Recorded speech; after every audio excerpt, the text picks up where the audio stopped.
Handling a difficult customer. At first glance, handling a difficult customer may seem like a thankless job. Fortunately, you can develop skills to adapt to the challenges difficult customers pose and extend these skills to handling difficult people and situations throughout your daily life. By improving the focus of your thoughts and feelings, how you manage stress, and how well you listen to and empathize with others, you will be better able to meet the challenges other people pose in both your professional and personal life. Implementing the guidelines in this workshop is the first step in a process towards forever changing how you interact with others. Research has consistently demonstrated that when clear goals are associated with learning, it occurs more easily and rapidly. With that in mind, let's review our goals for today. At the end of this workshop, participants should be able to cultivate a positive attitude, manage internal and external stress, develop abilities to listen actively and empathize, build rapport with customers in person and over the phone, understand the diverse challenges posed by customers, develop strategies to adapt to challenging circumstances. Keep your face always towards the sunshine, and shadows will fall behind you. Walt Whitman. Keeping a positive mental attitude in the face of difficulty isn't easy. In fact, according to psychologists, our brains seem to be hardwired to focus on the negative, as studies have shown. However, here is some positivity to focus on. Many studies have also demonstrated that cultivating an attitude of gratitude and engaging in regular exercise and meditation have dramatic effects on our sense of well-being. It's natural and easy to focus on the negative things that happen in our lives. When a reckless driver cuts you off on the highway, your pulse races and your adrenaline begins to flow. Maybe you start to shake, and it's likely that this feeling stays with you for a while. However, the good things in life often escape our notice.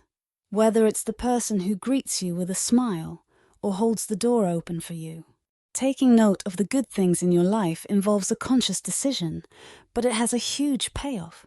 Oprah Winfrey once noted that the single most important thing she's ever done was to write 5 things that she's grateful for in a journal at the beginning of each day. And the science backs her up. Psychologists from the universities of California and Miami performed an experiment in 2003 that found that keeping a daily journal of what you're grateful for can increase your own sense of well-being throughout your life. Sustaining a positive outlook requires consistent practice. If taking a moment to note what's going right can give you a good feeling, imagine the cumulative effect of doing so daily. In order to do so, you have to cultivate a habit. Forming a habit. Use a reminder. For example, at the beginning of your workday before or after you clock in. Let this act as a cue to list 5 things you're grateful for in a gratitude journal. Have a routine.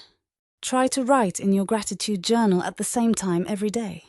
Reward yourself.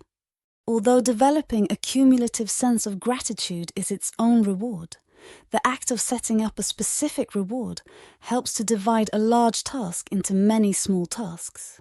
For example, for after a week of successively keeping your journal, pick a small reward for yourself. Doing something consistently becomes automatic over time, but that time can vary between 18 and 254 days to do so. The average amount of time to make a habit automatic is around 2 months. If you miss a day, don't beat yourself up.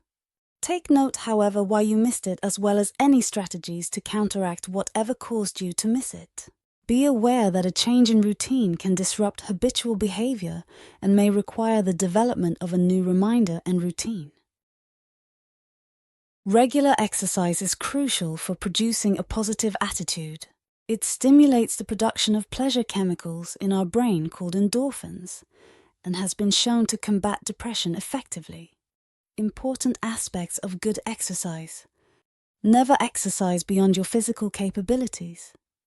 The ideal exercise plan includes flexibility, strength, balance, and endurance training. Drink plenty of water. Vary your routine from time to time by replacing old exercises with new ones. Avoid exercise within the 3 hours before you go to sleep. Cultivating positive thinking is also a process of invoking inner peace. Here are some ways to do so. Identify negative and automatic thoughts and counter them with alternatives. Typically, these thoughts frame situations in terms of black and white and either-or terms. They also tend to make logical leaps. For example, your boss may have a look of disapproval. An automatic thought might be to assume she is angry because you were late to work. But you were only late to work by a couple of minutes, and you're always on time if not early, so it's ridiculous that your boss should be so angry. And the train of assumptions can go on indefinitely. When you encounter such thoughts, reframe your assessment from terms that this is the case to this may be the case along with other possibilities. Consider other possibilities, including those that have nothing to do with you. Practice reality testing by asking your boss if she's upset with you and what can you do to improve the situation. Practice meditation regularly. This helps you to focus on the moment as well as to feel more relaxed, and even doing as little as 10 minutes a day can have powerful effects throughout your day. Keep a journal of your thoughts and feelings. This can be particularly helpful during times of stress. It can help you to both articulate and organize your thoughts. One study found that writing about an intensely positive experience for 3 consecutive days still contributed to positive moods 3 months later. Schedule time for play. Make sure to take time to relax and enjoy life on a regular basis. This will not only help develop a positive outlook, but also increase your creativity. Now let's look at a practical illustration.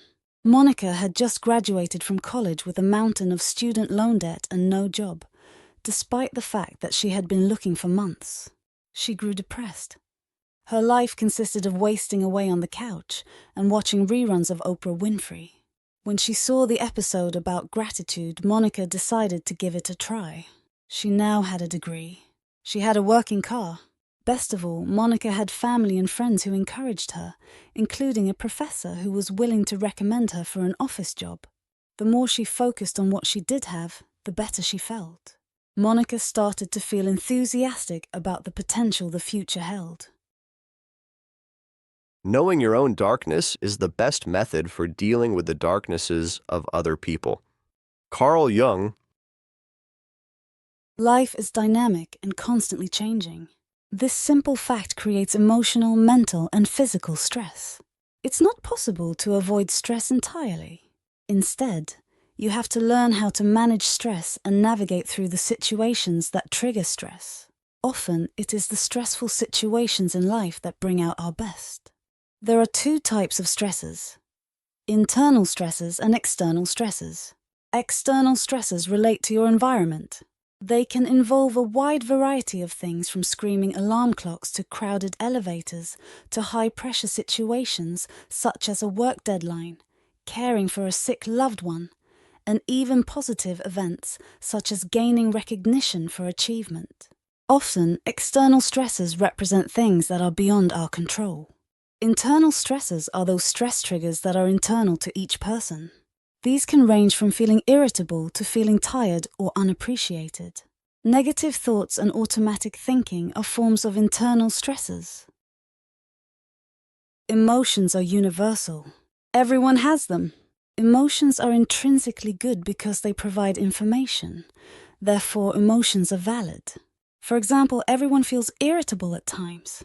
Irritation is a sign of anger, which tells you that something is wrong, or anxiety, which tells you that you don't know an outcome. These emotions are called swing emotions because they can either improve or damage your performance. Irritation, when not addressed, can snowball and reinforce negative thoughts and feelings. Managing swing emotions involves slowing down your thoughts. Here are some steps. Listen to self-talk. Take note of I statements versus you statements. I statements imply agency while you statements imply blame. Are your thoughts fast or slow? Fast thinking indicates arousal and the narrowing of focus, while slow thinking expands your focus and relaxes you. Are you thinking in complete sentences or shorthand? Turn shorthand thoughts into complete sentences.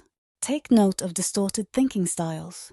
These are 1, magnification, thinking that something is bigger than it is. 2, destructive labeling, assessing someone or something negatively. And 3, imperative thinking, belief that something or someone should do or be a certain way. Use your thoughts as instructional self-statements. When you notice negative thoughts, try countering them with different statements about your situation. If your thinking involves magnification, then put things in a different perspective. If your thinking involves destructive labeling, be more specific. If your thinking involves imperatives, counter with more flexibility and consider other options. Take a time out. Anger, anxiety, and frustration all narrow our focus. A break away from a situation can help you approach again with a fresh perspective. When taking a time out, it's often good to have a plan on how to make use of your time out. For example, if taking a time out from a situation where you felt angry, try using up that arousal energy by going for a run or some other type of exercise. Everyone can feel unhappy with their job at times, and this can yield frustration, which is an emotional cue that something isn't working. Frustration results from problems that appear unsolvable. You may think you know the solution, but if you're still feeling frustrated, it's a sign that your solution is the problem. In order to combat frustration, you have to reframe the problem. A simple way to do this is to frame the problem with this sentence. The real problem isn't blank, the real problem is blank. This allows you the flexibility to consider a whole new range of solutions. Feeling underappreciated involves the emotions of dejection, depression, or disappointment. These emotions lead to poorer performance, unlike the swing emotions, which can go either way. Known as blue emotions, these are marked by a lack of arousal and self-talk that is too slow. To counter these, you need to instill emotions that arouse your energy level, such as enthusiasm, confidence, optimism, and tenacity. These emotions, unlike swing emotions or blue emotions, actually enhance performance. All emotions have 3 components that work together, and you can think of them as a triangle. At the top of the triangle is cognition. The way you self-talk when angry is different from the way you self-talk when enthusiastic or when disappointed. At the bottom left corner is the arousal level of an emotion. Both high-performance emotions and swing emotions are high arousal emotions, whereas blue emotions dampen arousal. The arousal level allows emotions to act as cues to signal behavior. At the right corner is the behavior or reaction to an emotion. Mood management involves using cognition, your thoughts and assessment of a situation, to develop better strategies for reacting to your emotions. Emotions also have a quality of being contagious. For example, when someone smiles at you, you feel an urge to smile back. When you feel underappreciated, this is a cue that you may not be appreciating yourself. Finding ways to increase your own enthusiasm and confidence makes you appreciate yourself more, and this emotional state gets communicated to others. Here are some strategies to increase your high-performance emotions of enthusiasm, confidence, optimism, and tenacity. Acknowledge and celebrate successes. Listen to upbeat music that makes you happy. Look for and appreciate humor wherever you find it. A good belly laugh can change your outlook for the better. Acknowledge what is going well, such as in a daily gratitude journal. Before you go to bed each night, write down on an index card 3 statements that will put you in a good mood and place it on a nightstand or table so that you look at it when you wake up. This way, you start out each day on a positive note. Football icon. Vince Lombardi once said, "Fatigue makes cowards of us all." The quickest way to lose focus and have poor performance throughout your life is to not have enough rest. The amount of rest you need varies per individual. When you can awaken without the need for an alarm clock, This is a sign that you are getting an adequate amount of rest. Sleep disorders such as insomnia can interfere with getting a good night's sleep. Here are some approaches to dealing with insomnia. Don't try to force sleep. Let it come passively. One strategy is to read a book until you feel sleepy. Avoid late meals or exercising late at night. If you are feeling anxiety, which can cause your thoughts to race, try meditation to quiet your thoughts. Writing in a journal is another strategy. Often the antidote to anxiety is information. If something unknown is making you anxious, develop a strategy to find answers. And remember that sometimes the passage of time is the only way to get an answer. But do so 30 minutes before sleeping. Although a hot bath is quite relaxing, immediately after getting out of the bath, your body temperature will lower. Allowing 30 minutes before bedtime gives your body temperature a chance to level off. Go to sleep and wake up on a regular schedule every day, whether it's a day off or not. Being well rested throughout the day is not solely a matter of physical sleep either. Another form of rest involves taking breaks and getting briefly away from your work. When feeling tired during the day, stretching and doing a few minutes of vigorous exercise can help to recharge your batteries. Now let's look at a practical illustration. After a long day of work, Jennifer got on the subway, and at the next stop, a well-dressed man with 3 well-dressed kids gets on the bus.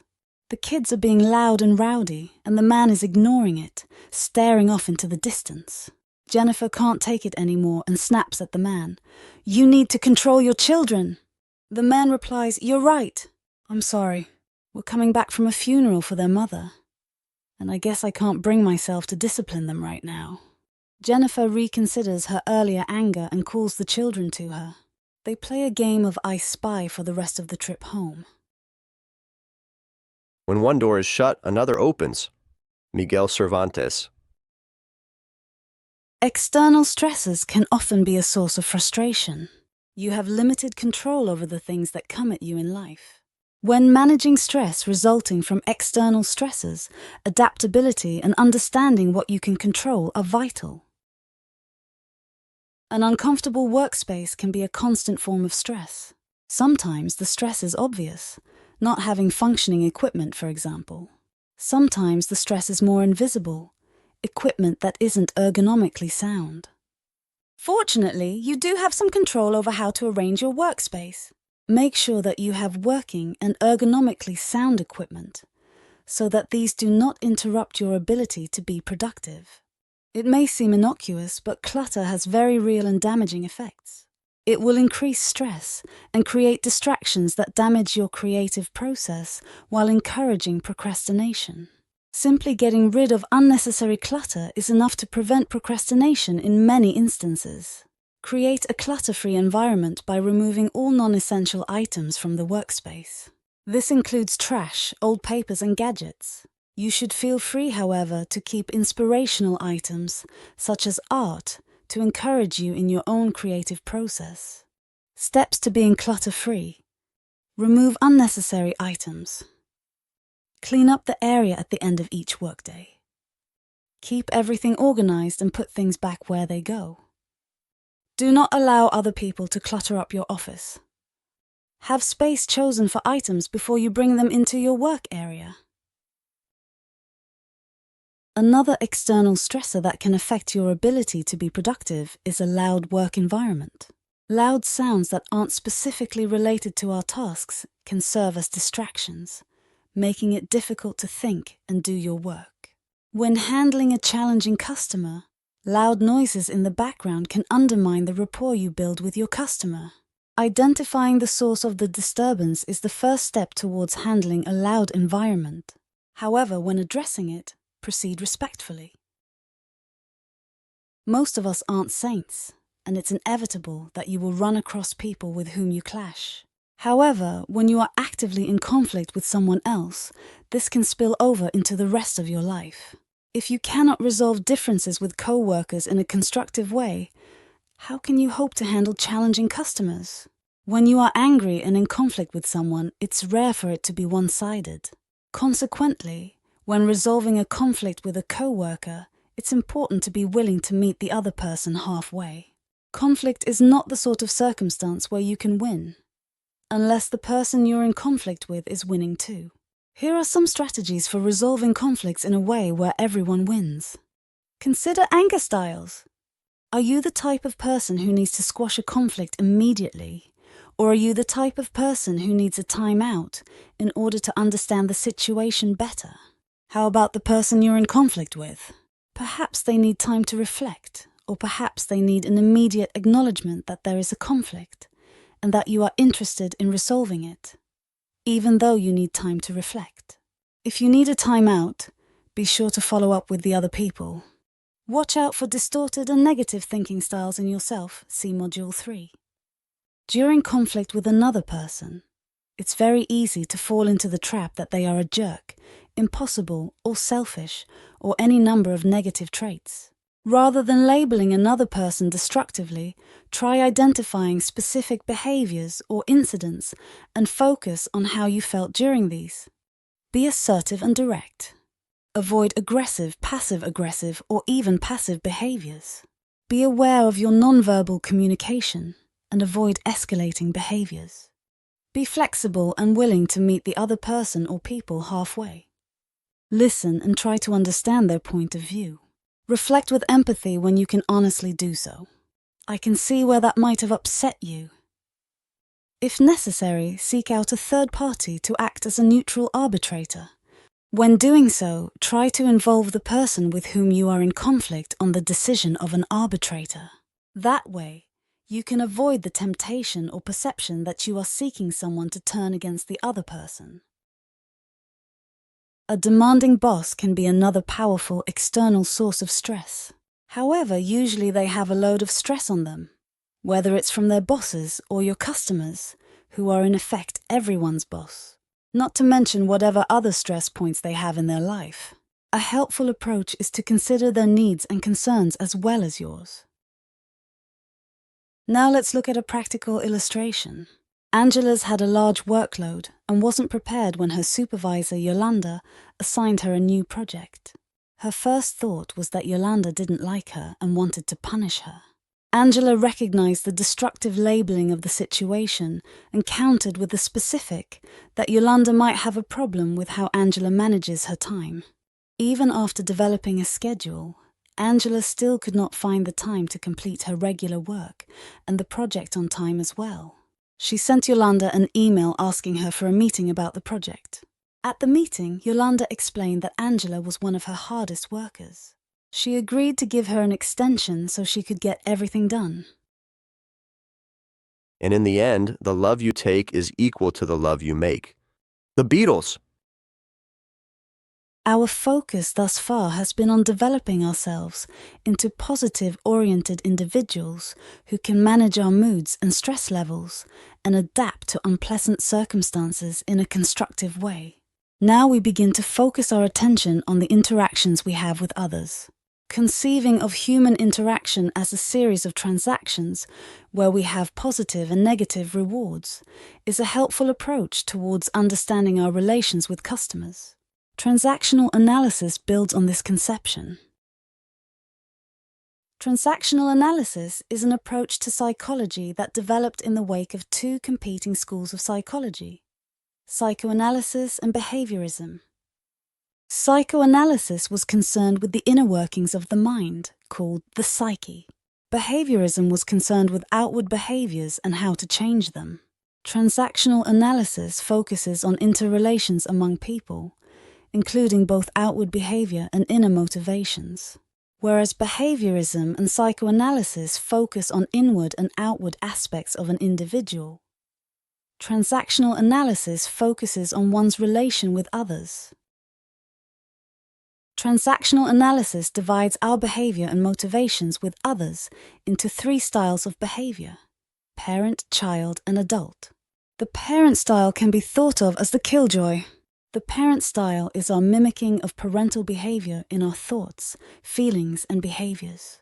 For example, when we talk to someone as if they are a child, or someone talks to us as if we were children, this is the person acting in the parent style. Communications in this style often exhibit distorted thinking styles, particularly thinking in imperatives that are filtered through our past experiences. The child style involves behavior that focuses on fun and avoids responsibility. If someone ever responded to you with a reply such as, "Stop bringing me down," or "I don't want to," or they cussed at you, chances are they are operating within the child style or child aspect of themselves. Transactional analysis considers the adult mode to be the best mode to operate in when it comes to problem solving, including challenging interactions with other people, rather than focusing on the way things should be, as the parent mode does, or the way you want things to be, as the child mode does. The adult mode focuses on the way things are and how to adapt oneself to them. Transactions between others can be characterized as complementary or crossed. Complementary transactions include child to adult, and vice versa, parent to parent, and adult to adult. Communication that is complementary can continue in this fashion indefinitely. Here are some examples. Adult, is the report finished? To adult, I've finished it and am about to deliver it to you. Parent, why haven't you cleaned your room yet? I've told you repeatedly. To child, you always nag me. Child, hey, let's skip work and go to the park. To child, yes. Work is boring anyway. Parent, you should stop procrastinating. To parent, you should mind your own business. Cross transactions interrupt the back and forth flow of complementary transactions. Cross transactions include adult to parent, child to adult, and parent to adult. Not all complementary transactions are beneficial, nor are all cross transactions negative. Cross transactions merely change the nature of the relationship flow. Here are some examples. Adult, is the report finished? To child, why are you always nagging me? The conversation can then turn into a complementary child-to-child interaction or parent-to-child interaction. Adult, I'm cleaning up my room now. To parent, I shouldn't have to remind you. The conversation can then turn into a complementary parent-to-child or parent-to-parent interaction. Child, let's skip work and go to the movies. To adult, I can't afford to miss work. My rent is due. An adult response can in turn elicit a complementary adult response, such as, yeah, I need to work too. Parent, you should have finished that report already. To adult, you're right. Here is my plan to improve my efficiency, or you're right. Here is the report. How can I improve to get it done faster? This adult response can eventually lead to a complementary adult response. That sounds like a good plan. Or here's how you can improve. While it's true that cross-transactions can continue as such, they eventually resolve into complementary transactions. Consequently, when you interact with a customer who is in parent mode or child mode, the best way to break the chain of negative complementary responses is to respond and stay in adult mode yourself. Now let's look at a practical illustration.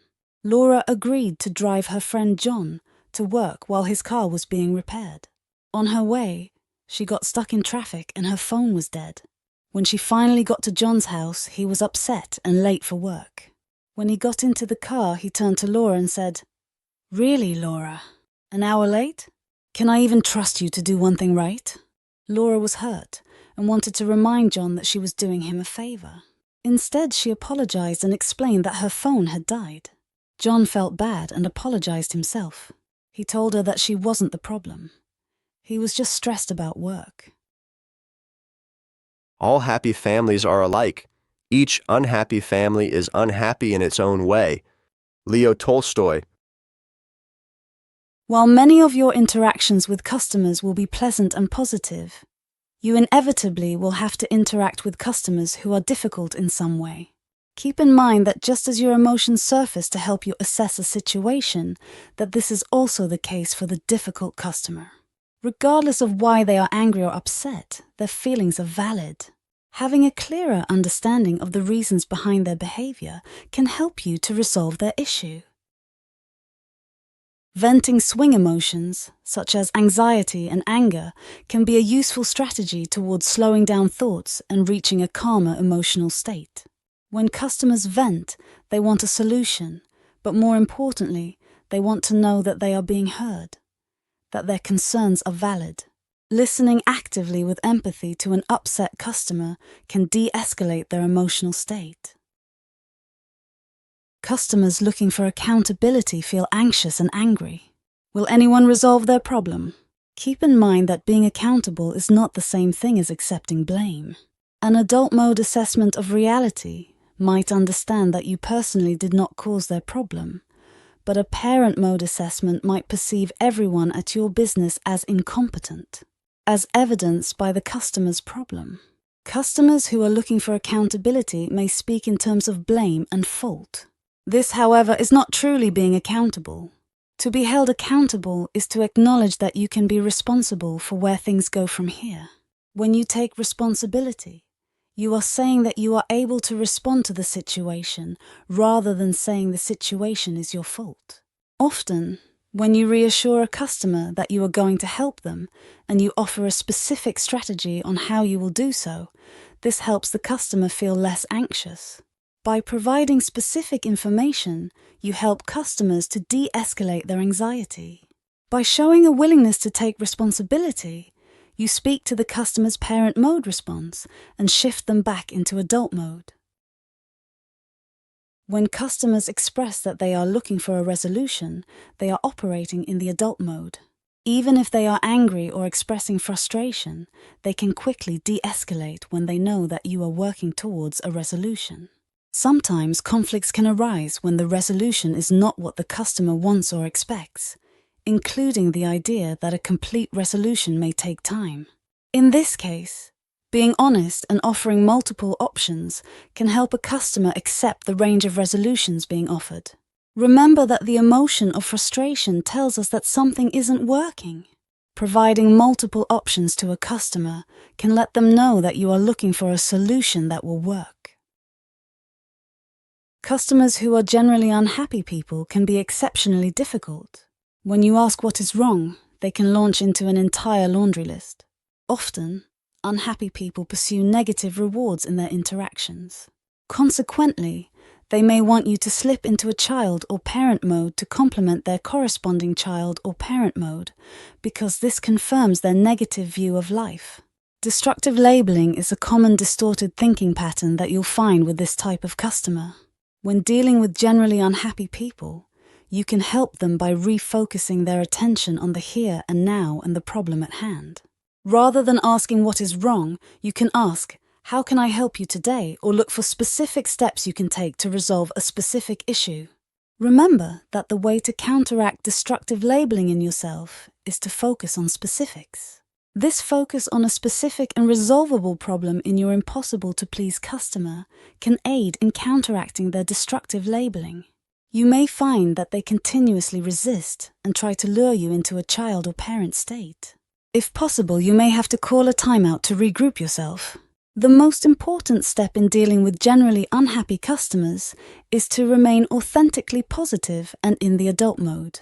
Dealing with this type of customer can be a source of frustration, so be prepared to reframe the problem when you identify this emotion in yourself or your customer. Now let's look at a practical illustration. Ginny's cell phone had been giving her problems. Her calls were being dropped and her service was very bad in some areas. When she called her service provider's customer service line, she wasn't getting any help.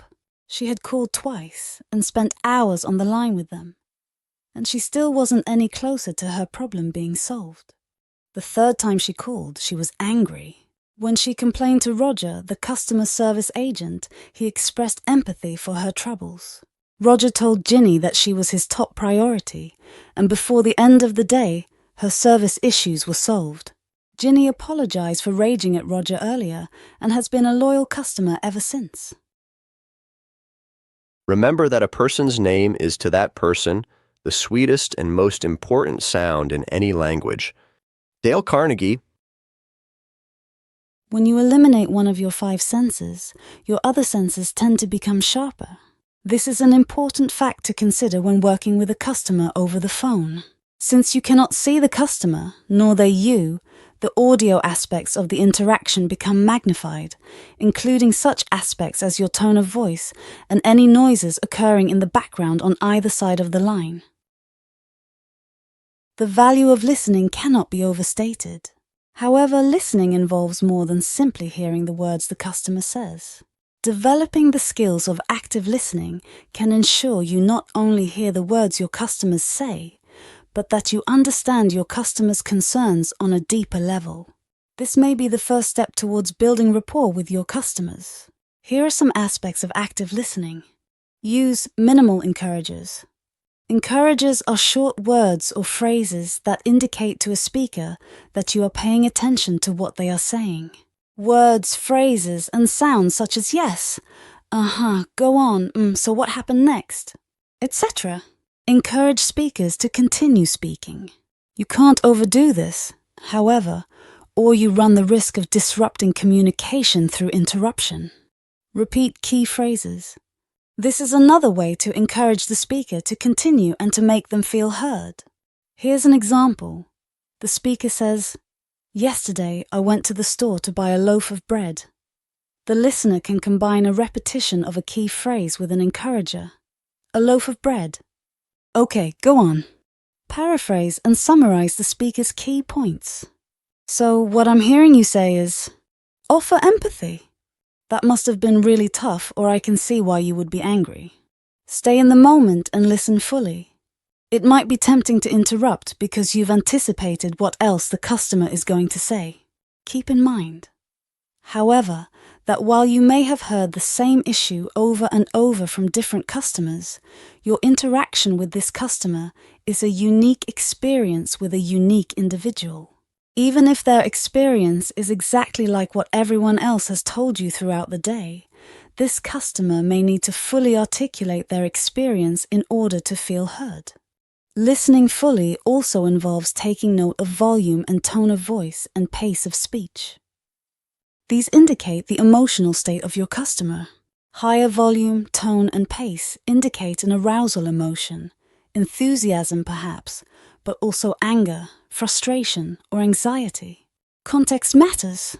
Keeping a pen and pad of paper handy to write down any questions or thoughts you might have can counter the temptation to formulate a response as the speaker is talking. However, this can take you out of the immediate moment and out of actually listening to the customer. Use this strategy sparingly when an issue is particularly complex. Think of it as taking notes on what the speaker is telling you. Probe with open-ended questions. Open-ended questions are the opposite of close-ended questions, which can be answered in a word. For example, were you able to log in? Closed-ended question with a yes-no answer. Versus when you entered your username and password and hit enter, what did the screen show? Open-ended question with a more involved answer. Be genuine. Active listening is not about using vocal and communication tricks to give the illusion that you care. Active listening means you are fully present in the interaction and that you truly care about what the customer is going through. Rapport is a state of harmony between you and another person or group. Active listening is a step towards building rapport with your customer. Here are some strategies towards building rapport. Address the other person by name early and reinforce that where appropriate. While addressing a person by name can come across awkwardly if overdone, too much in this case is better than not enough. Have a smile in your voice. When you smile as you speak, you insert a note of positivity into the interaction. However, a fake smile can communicate sarcasm instead, which brings us to our next point. Use we language to indicate the collaborative nature of the interaction. Remember that as a customer service representative, you are acting as a partner with your customer to find a solution to a problem. Employ selectively non-threatening icebreakers and small talk topics. Politics and religion are subjects to avoid. Remember that making small talk isn't always the best approach, especially if your customer sounds excessively angry or impatient. Be honest and genuine. If you truly do not know the answer to a question, be upfront about that, but also demonstrate a willingness to find that answer. Using specifics helps. Demonstrate empathy and actively listen. Speaking with an even pace and in a lower tone of voice helps to build rapport. Be attentive to silence. Prolonged silence can be uncomfortable for some people, but a short silence allows you the opportunity to digest what the customer is telling you, and it indicates to the customer that you are thinking about what they said. Show agreement with the customer when you do genuinely agree, but after acknowledging agreement, express specifically why you agree. If you must disagree with a customer, give your reasons first before expressing disagreement. Be polite in your interactions.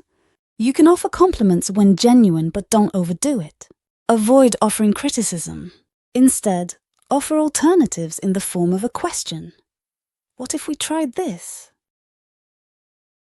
When working in the customer service field, you will frequently encounter negativity from your customers. If you respond with negative words or emotions, this can reinforce that negativity. While responding with empathy often requires that you acknowledge a customer's negative emotions, your choice of words can set the tone for the remainder of the conversation. For example, to acknowledge that your customer has had a frustrating experience, using the word challenging rather than frustrating can communicate that the problem is a solvable one rather than insolvable. Offering a solution or a range of solutions helps to diminish a customer's anxiety because this provides specific information. People like to know where they stand in a situation. By offering verbal solutions, you speak to this need. When you offer your solutions, make sure to be specific and set realistic expectations. When offering a range of solutions, indicate your preferred solution and why it's preferred. Confirm that your customers are on board by asking, "Does this work for you?" If the answer is no, probe further to determine your customer's objections. Now let's look at a practical illustration. Frank was frustrated because he had bought a pay-per-view movie. Teresa, a customer service agent, knew that it would take a minute to find the extra charge in Frank's account records. She said, "I'll just need to look at your account and see if we can remove the extra charge." Frank and Teresa discussed the weather, while Teresa looked at Frank's account and saw that he had been charged twice. "Frank, I can't remove it right away. If I apply the credit to your bill, that would counteract the charge. Will that work for you?" Frank said yes, and said that was all he needed today before thanking her and hanging up. Your most unhappy customers are your greatest source of learning. Bill Gates. When you interact with a customer in person, you have both greater challenges and greater opportunities to build rapport with that customer than you have when speaking with them over the phone. Consequently, nearly everything said about handling a customer over the phone is in play, along with additional approaches. Your most unhappy customers are your greatest source of learning. Bill Gates actively listening to your customer involves a little bit more than what's involved when listening to a customer over the phone. Distractions become more obvious, for example. So in this case, keeping a notebook handy to write in while listening to the customer becomes more detrimental than helpful. When interacting with a customer in person, non-verbal communication can supersede verbal indicators that you are listening and engaged. Here are some non-verbal aspects of active listening that work in conjunction with verbal aspects of active listening. Make eye contact but avoid staring. The appropriate amount of eye contact varies from person to person and culture to culture. Keeping eye contact for approximately 60% of the time is a good baseline. But adjust this to fewer instances of eye contact when dealing with shyer individuals because too much eye contact can intimidate. An attentive posture involves leaning slightly towards the speaker or tilting your head towards the speaker. Use non-verbal encouragers such as nodding, holding a thumbs-up sign, or other gestures that communicate the same idea as verbal encouragers such as go on or yes. Listen fully by paying attention to your customer's body language and posture. Reflect back your customer's expressions when you can do so genuinely. A willed and conscious reflection or mirroring can indicate inattentiveness, so this is something you must not fake. Automatic mirroring, however, reinforces the idea that you are engrossed in what the other person is saying. Allowing yourself to be distracted can completely negate customers' beliefs that you are listening to them. Avoid looking at the clock or your cell phone, writing or doodling, or playing with your hair or picking your fingernails. Building rapport face-to-face involves 3 additional components. Your customer's physical presence, including appearance, body language, expressions and mannerisms, as well as yours, and the environment where you interact. All of these aspects of one's physical presence convey a ton of information that people frequently process unconsciously. In order to build rapport with someone, you have to consciously adopt a neutral position and avoid making assumptions. You must also be aware of what your physical presence communicates and use positive and open expressions and postures, such as facing someone directly without having your arms or legs crossed, looking them in the eye and smiling. Your environment can also affect rapport building. For example, a desk or counter between you and your customer can close communication to some degree. This is why people stand and step away from their desks when greeting new customers. Communication without physical barriers in place facilitates building rapport. People tend to synchronize their behavior when they interact, which is why mirroring another's expressions, posture, and body language can be effective in building rapport. It is also why responding to negativity with positivity can diffuse a customer's negativity.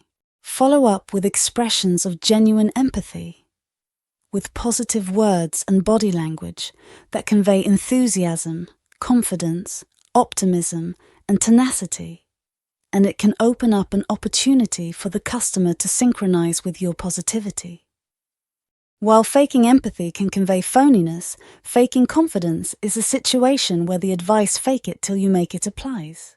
From a psychological point of view, acting with the self-confidence that you desire will actually help increase your confidence. If you believe that you can do something, you create a self-fulfilling prophecy. The greater your belief, the more likely you are to succeed. Steps: dress the part that you want to play. Relax and smile. Be aware of your body and posture. Use the appropriate vocabulary. When a customer indicates in words that the situation is resolved, this may not be the case. Good customer service means you have to go deeper to find true resolution. When body language, tone of voice, and the words one uses are all in agreement, this indicates a true resolution has been reached. If a customer answers yes to your question about whether their issue is resolved, but the customer is responding with curt, one-word answers in a flat tone of voice, or they roll their eyes or sigh loudly, they probably have not found a resolution.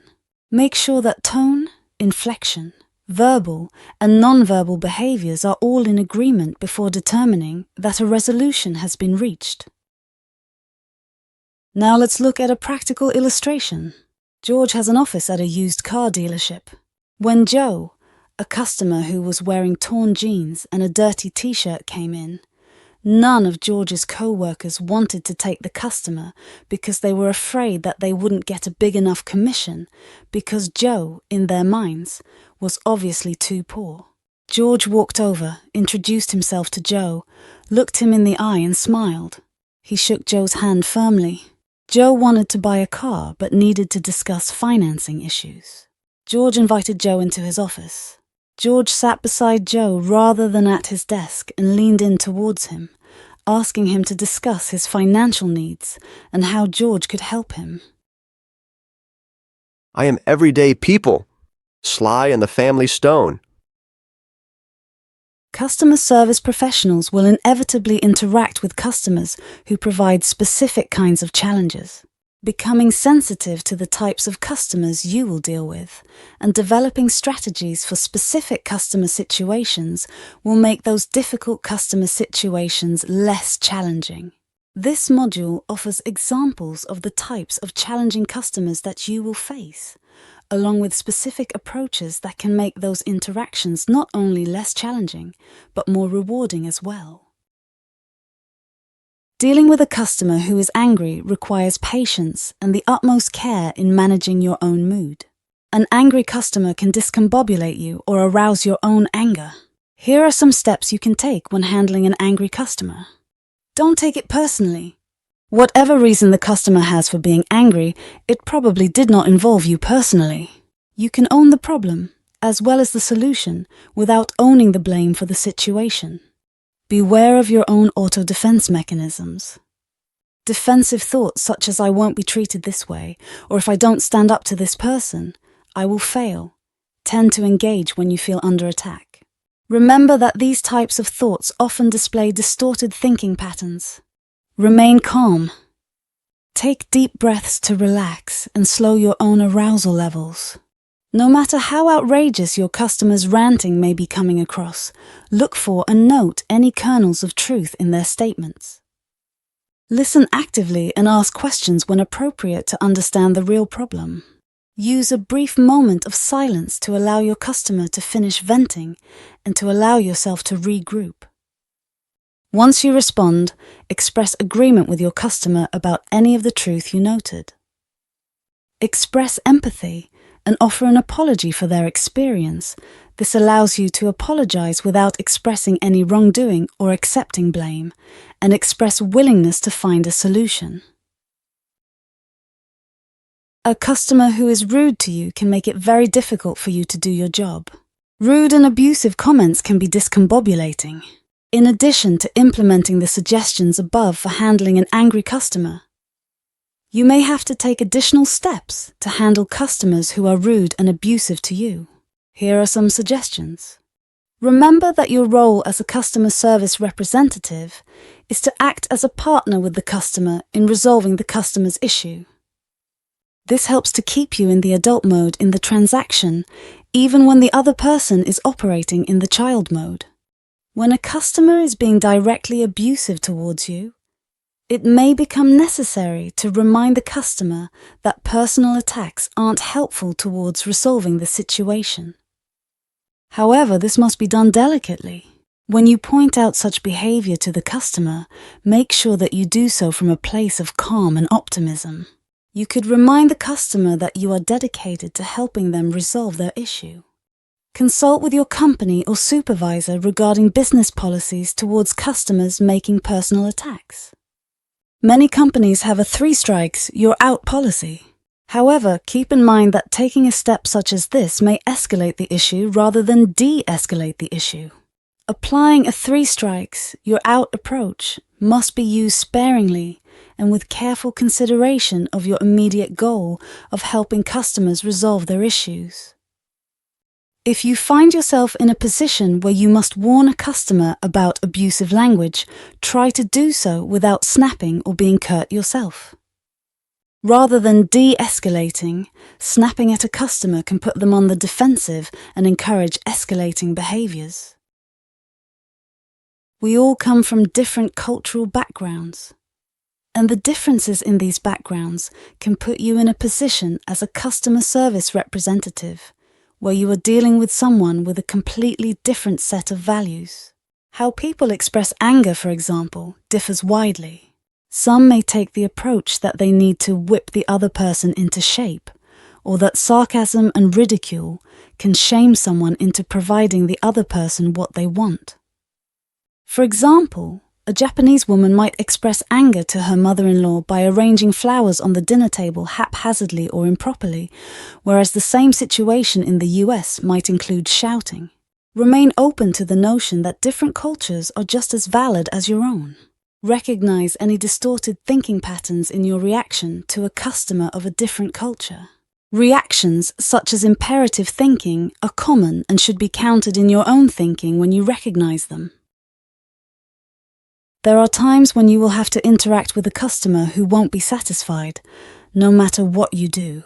With customers with this mindset, it may be impossible to find a resolution that they are happy with.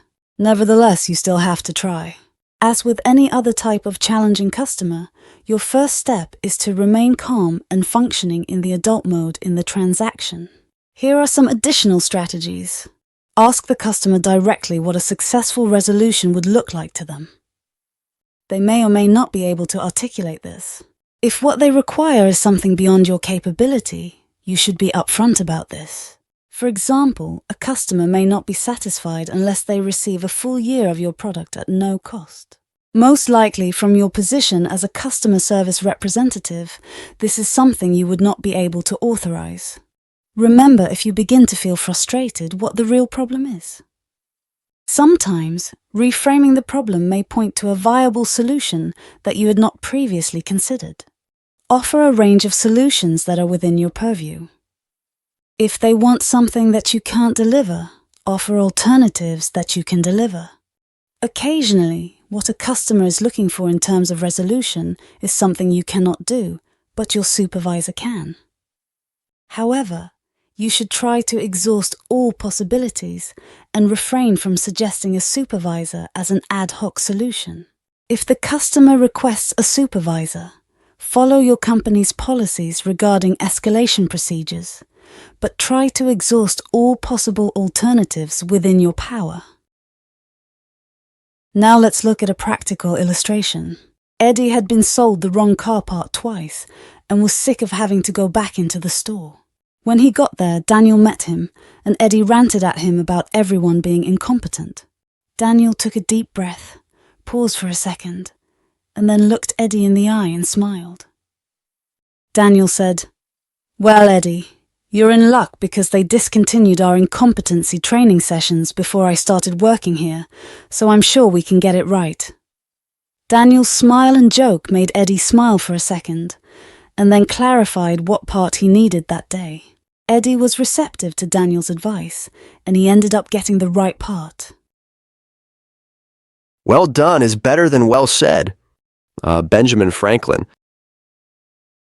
In order to handle certain types of scenarios when dealing with difficult customers, it's important to have a strategy in place before you find yourself in that situation. By engaging in role-playing beforehand, you can practice what strategies you would employ and how best to implement them. Consider the following scenario. You work at an internet service provider firm. A road construction crew accidentally cut a cable that allows your company to provide internet connections for your company. You have not been given a time on when this should be fixed. A customer calls the helpline. He's angry because his business relies upon the internet. Each hour the internet is down means a loss of revenue for his business. When you tell him you don't have an estimated time for a fix, he begins to shout at you. Explore how you would address this customer's issue. What kinds of alternative solutions could you provide? What kinds of strategies would you use to de-escalate the situation? Here is a scenario in which you have to deal with a customer who is being rude and abusive. You work as a customer service representative at a call center for a company that makes exercise equipment. A customer calls complaining that her treadmill motor is smoking. She has called in previously and was informed that her warranty has been voided because she did not follow the maintenance instructions in the handbook for her machine. She's upset because no one ever told her about maintenance when she bought the machine. She starts calling you a crook for robbing her and continues to call you names, including some we can't print. Explore what steps you would take to remain calm and relaxed. How would you go about de-escalating the situation? How would you avoid correcting the customer? If it became absolutely necessary, how would you phrase a warning to refrain from personal attacks? You are a customer service representative who is dealing with a customer over the phone who has a thick accent. His culture values haggling and deal-making. When you suggest a possible solution, he automatically discounts it. What strategies would you employ to make sure you can understand the customer? If you realize the customer is trying to haggle with you, but you are only authorized to allow so much as a solution, what strategies would you employ to address this cultural difference? You work for a cell phone company that is experiencing an outage in a specific area of town. A customer calls in to complain. She has a sick mother and needs her phone to work so that she can contact emergency services. When you ask her what solution she is looking for, She replies that she needs her phone to work right now, and she wants your company to pay for her service for the next year. How would you express empathy? While the scenario appears unsolvable, what alternatives could you offer to help this difficult-to-please customer? What would you do if the customer demands to speak to the CEO of your company? Now let's look at a practical illustration. Sue, whose first language wasn't English, was telling Amy that she had been double charged on her electric bill. Amy repeated back everything Sue said to make sure she got it right. She then informed Sue that she would have to send this to the billing department.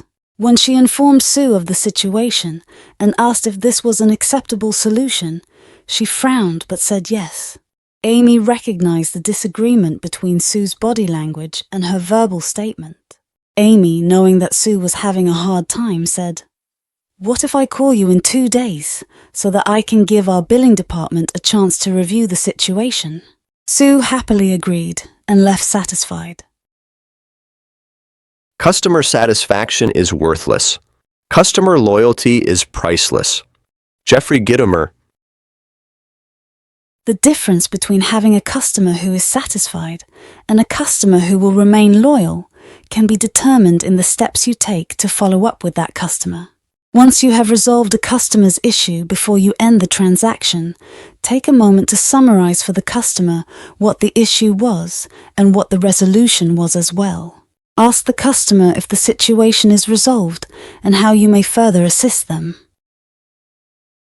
If a customer thinks the situation is resolved and it appears to be so, imagine how they would feel if after you end your interaction with them, the problem comes up again.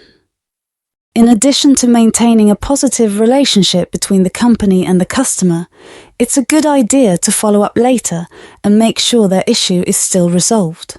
It's also a good way to show that you genuinely care about your customer's circumstances. Some companies prefer that you do not call a customer to follow up. Another option is to send the customer a follow-up email. Try to let at least 24 hours pass before doing so to allow time for a problem to come back up.